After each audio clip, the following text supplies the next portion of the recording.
अब यहां पे एक और बात कहता हूं। वैसे तो मैं पहले कहना चाहूंगा, चूंकि मैं धर्म का कोई आधिकारिक ज्ञाता नहीं हूं, भाई मैं कोई महामंडलेश्वर पुजारी या वो नहीं हूं, इसके बावजूद अपने जो भी सूक्ष्म ज्ञान है उससे बताने का प्रयास कर रहा हूं। यह भी हिंदू धर्म में एक बड़ी विचित्रता है। जानते हैं क्या है? आप किसी दूसरे धर्म में पूछिए तो जो एथोराइज व्यक्ति नहीं उसके अलावा कोई इंटरप्रिटेशन नहीं कर सकता। आप पूछिए, कोई कहेगा मौलवी मुफ्ती बारी मुकर्रम ही बोलेगा, आम आदमी नहीं बोलेगा। आर्क बिशप कार्डिनल ही बोलेगा, और नहीं बोलेगा हमारे यहां सब बोलेगा, उल्टा सीधा बोलेगा, बगैर पढ़े हुए बोलेगा, बगैर जाने हुए बोलेगा। यह भी एक हमारी बहुत बड़ी समस्या है। अब आपको बताते हैं, देखिए क्या होता है कि जिन लोगों को उस विषय के बारे में जानकारी नहीं, एक छोटी सी बात कहता हूं, एक अब टेक्नोलॉजी ये आ गई है कि यदि कोई व्यक्ति बैठा है तो उसके जो मेंटल वेव्स हैं उसका ऑरा दिखाई पड़ता है। उसको मैं नाम भूल रहा हूं, एग्जैक्टली वर्ड मेरे दिमाग से निकल रहा है। तो अब यह बात आई कि जब भी कोई व्यक्ति अच्छी मेंटल स्टेट में, आप खुश हैं, तो आपकी तरफ के ऑरा का वाइब्रेशन बड़ा स्मूथ होता है। जब आप दुखी होते हैं तो वो डिस्टर्ब होता है। यहां तक साइंस को दिख गया है। अब इसके आगे यह किया गया कि जब आप ध्यान लगा के बैठते हैं तो ऑरा आपका स्मूथ होने लगता है। स्मूथ होने के साथ पैराबोलिकल होने लगता है। अगर जाकर कहीं चेक करें तो आपको यह दिखेगा कि जब आप कोई व्यक्ति पूर्ण ध्यान की अवस्था में हो, उसका ऑरा लिया जाए तो वो बिल्कुल वैसा ही दिखेगा जैसा कि शिवलिंग के आकार का दिखता है। अब इसीलिए तो मैं कह रहा हूं, और शिव क्या है? ध्यान लगाइए तो वो उसके देवता हैं। इसीलिए शिव जी के पास तीसरा नेत्र है। तीसरा नेत्र किसका है? ज्ञान का प्रतीक है। तीसरा नेत्र खोलते ही क्या भस्म होता है? कामदेव भस्म होते हैं।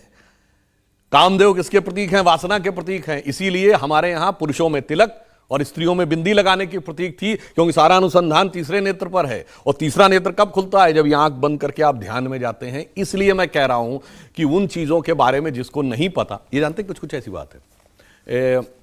मैंने बचपन में एक फिल्म देखी थी, शायद लेट 60s की थी, ब्लैक एंड व्हाइट जमाने की, भूल रहा हूं। उसमें जितेंद्र एक अशिक्षित व्यक्ति बने हुए हैं। वो ट्रेन में अंदर आते हैं और वो अपना बहुत बड़ा सा एक जो बोरा लादे होते हैं वो चेन पुलिंग वाले उस पर टांग देते हैं। ट्रेन रुक जाती है। अब वो आता है, जो टीटी देखता है, वहां तो पता लग जाता है ना किस डिब्बे से ट्रेन खींची गई। आके देखता, कहता ये किसने टांगा? उसने कहा जी मैंने टांगा। कहता इसकी वजह से ट्रेन रुक गई। कहता क्या आप हमको बेवकूफ़ बना रहे हो क्या? जो अपने पेट में इतने सैकड़ों हजारों लोगों को लेकर चलती है वो इसे खींचने से रुक जाती है। इतना बेवकूफ़ हमको मत समझिए। तो ऐसी ही बुद्धि उन लोगों की है। आप किसी से कहिए कि यहां से बटन दबाएंगे, आज से केवल 100 साल पहले, तो आपको न्यूयॉर्क में बात हो जाएगी, तो कहते थे ना इतना बेवकूफ मत समझिए।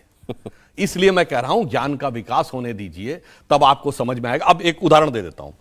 आज से केवल 60-70 साल पहले आप किसी से कहते दिल्ली में फैक्ट्री चल रही है तो कनाडा में बर्फ पिघल रही, तो कहा जाता है इतने अनसाइंटिफिक हो, इतने बेवकूफ हो, अरे हीट इतने मीटर से आगे नहीं जा सकती और तुम कह रहे हो हजारों किलोमीटर चली गई। आज ग्रीन हाउस इफेक्ट ने यह प्रूव किया है कि हमारे कमरे का आपका एसी भी नॉर्थ और साउथ पोल की बर्फ को पिघला रहा। क्यों? Entire earth is a cosmic unit. अरे उस स्तर तक पहुंचो तो तब तो समझ में आएगा कि यथार्थ क्या है। एक और उदाहरण देता हूं। ये जमीन के ऊपर लाइन है, ये क्या है? स्ट्रेट लाइन है ना? क्या ये स्ट्रेट लाइन है? बताइए। नहीं, ये स्ट्रेट लाइन है नहीं, ये अर्थ के रेडियस के सर्किल का आर्क है। यानी पृथ्वी की जितनी त्रिज्या है उस वृत्त का ये एक आर्क है। मेरे आपको कब समझ में आएगा? जब कई हजार किलोमीटर ऊपर आप जाएंगे तो आपको दिखेगा धरती गोल है और ये स्ट्रेट लाइन उस गोल आर्क का हिस्सा है। यहां बैठ के आप कहेंगे कितने बेवकूफ हो, तुम्हें दिख रहा है कि लाइन है, इसके बावजूद तुम्हें समझ में नहीं आ रहा है। जैसे दिखता है कि सूरज पृथ्वी के चारों ओर घूमता है। घूमता है क्या? मगर कुछ लोगों को लगता था कि घूमता है और उन्होंने हमें समझा दिया कि वो वैज्ञानिक थे और हम अवैज्ञानिक। अच्छा ये बताइए, ये सारी बातें जो इसका मतलब है हमारे देवी देवताओं में या भगवानों में ये प्रतीकों के तौर पर दी गई हैं हमें समझाने के लिए। अब भगवान शिव की आपने बात बताई, आपने बिंदी तिलक का उपयोग बताया कि ये हमारे थर्ड आई तक चेतना को लाने के लिए है। तो बाकी जो हमें उसमें प्रतीक दिखाई देते हैं, जटाएं हैं, एक चंद्रमा है, गंगा जी बह रही हैं, एक सांप है गर्दन गले में। बिल्कुल सही बात है। वो सांप भी है, वो काल भी हैं, वो गले में भी। वो क्या होगा कि अगर हम इस ढंग से जाएंगे तो एक एक चीज के ऊपर इतनी लंबी व्याख्या हो जाएगी कि आपका पूरा प्रोग्राम जो है एक ही बिंदु के ऊपर समाप्त हो जाएगा। मगर मैं एक और कहना चाहता हूं, ऐसा नहीं ये प्रतीक है, ये वास्तविकता में चेतना में घटित होता है। ये भगवान वास्तविकता में हुए और उन्होंने घटित किया। जैसे आप अभी टेस्ट कराते थे कोरोना के समय, ब्लड टेस्ट, तो रिपोर्ट जाके देखते थे तो उस पर कुछ बना होता था ना, सिंबल, नंबर लिखा होता था। तो कोई कहेगा नंबर तो प्रतीक है जो बता रहा है कि आपके शरीर में क्या, नहीं, प्रतीक नहीं है। आपके शरीर में वास्तविकता में क्या घटित हो रहा है, ये नंबर उसको रिप्रेजेंट कर रहा है। तो इसका अर्थ ये नहीं कि नंबर सिर्फ एक नंबर है, ये वास्तविकता में आपके अंदर जो कुछ घटित हुआ है उसका रिप्रेजेंटेशन है। तो इसलिए हमारे सभी जो देवी देवता हैं वो वास्तविक थे, और वास्तविकता में कैसे घटित होता है ये उनके स्वरूप में दिखता है। अच्छा, लेकिन फिर बहुत सारी चीजें ऐसी भी हैं जो हमें दिखाई देती हैं, लेकिन फिर हम उस, जब कोई कहता है तो हम उस पर ऑब्जेक्ट भी करते हैं। मैं जैसे महुआ मित्रा की, मोइत्रा वाली जो कंट्रोवर्सी हुई, उन्होंने मां काली के बारे में जो बोला वो लाना चाहता हूं, किसी पॉलिटिकल एंगल से नहीं, लेकिन जो चर्चा हम आज कर रहे हैं उसमें ये शामिल होती है। इसीलिए उन्होंने कहा कि मेरे लिए मां काली जो है वो एक मीट ईटिंग और अल्कोहल एक्सेप्टिंग देवी हैं, और मैं उनको इस रूप में मानती हूं। लोगों ने भी देखा है कि हाँ, जो उनकी मां काली का जो प्रतीक है उसमें खप्पर भी है, नीचे दैत्य भी पड़ा हुआ है, हाथ में जो है त्रिशूल भी है, सब कुछ है। तो फिर हम इस पर एजिटेट भी हो जाते हैं। तो ये क्या हम अलग अलग तरीकों से इंटरप्रेट करते हैं? देखिए, मैं भी इसमें पॉलिटिकल पॉइंट पे नहीं जाना चाहूँगा। मतलब वैसे तो दिख गया कि काली माँ की स्तुति चुनावी मंच से, और जब चुनाव गुजर गए तो वो मीट ईटिंग गॉडेस हो गई।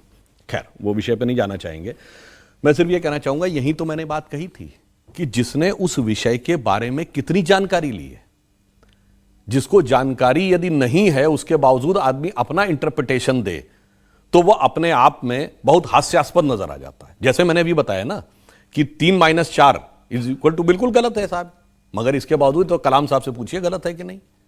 अब ये बताइए, आसमान आप देखते हैं तो नीला है, नीला है क्या? ये दिखता है नीला। उसी प्रकार से इस ढंग के अपशब्दों का प्रयोग करना बहुत गलत है कि आपको उसको शराब, मीट और इस प्रकार की चीजों से कनेक्ट करें। मैं कहना चाहता हूं फंडामेंटल्स में जाएं और बगैर ज्ञान के मत बोलें। जैसे अगर वो खुद मेंबर ऑफ पार्लियामेंट हैं तो पार्लियामेंट की स्टैंडिंग कमेटी में है, पार्लियामेंट का एक एक्ट है, कोई कहे जी एक्ट का, ये तो वही एक्ट है, ये कागज में लिखा हुआ है, पहली क्लास की किताब में काखा काका लिखा, वही काखा काका में लिखा है, या वही एबीसीडी इसमें लिखी। सही बात है, एबीसीडी इसी में लिखी है वही, बट इस एबीसीडी के कॉम्बिनेशन का कितना गहरा प्रभाव देश के भविष्य में पड़ने जा रहा है यह समझिए। इसलिए बगैर उस चीज को समझे हुए टिप्पणी करने का, दुर्भाग्य से जो मैंने कहा, हर व्यक्ति बोलता है, उल्टा सीधा बोलता है, जो मन में आए वो बोलता है, अभिव्यक्ति स्वतंत्रता के नाम पे बोलता है और एक तरफा बोलता है। यह समझ